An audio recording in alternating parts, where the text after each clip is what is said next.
Good evening, pre. Nakahanap na ako ng sure buyer.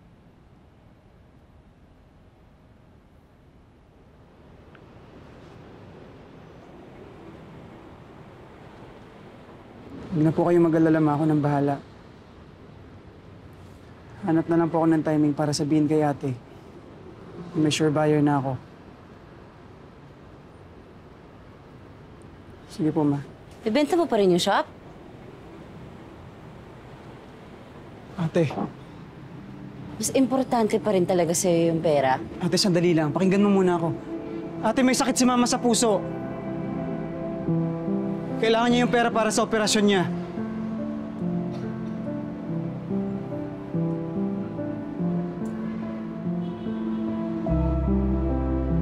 May sakit si mama sa puso, ate.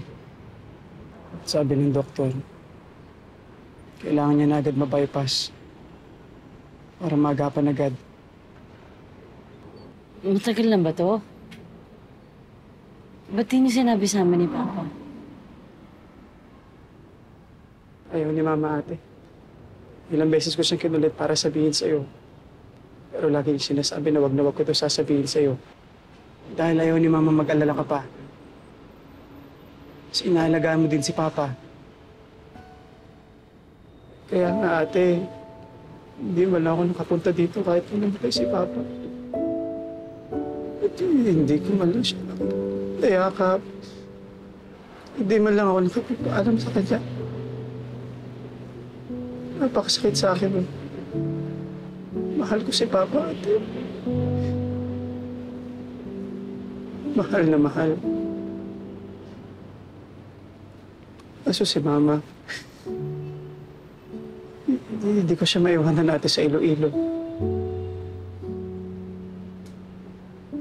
Kailangan ako ni Mama.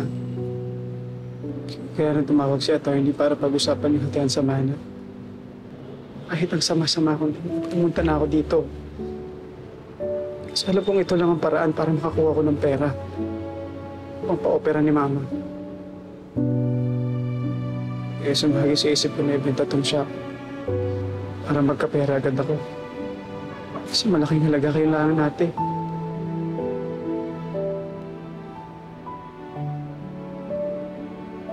I'm sorry, ate.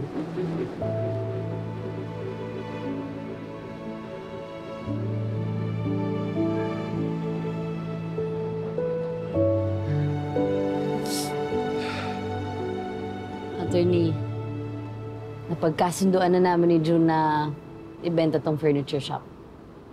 Kahit mahalaga sa amin tong shop, kailangan ng mama namin eh.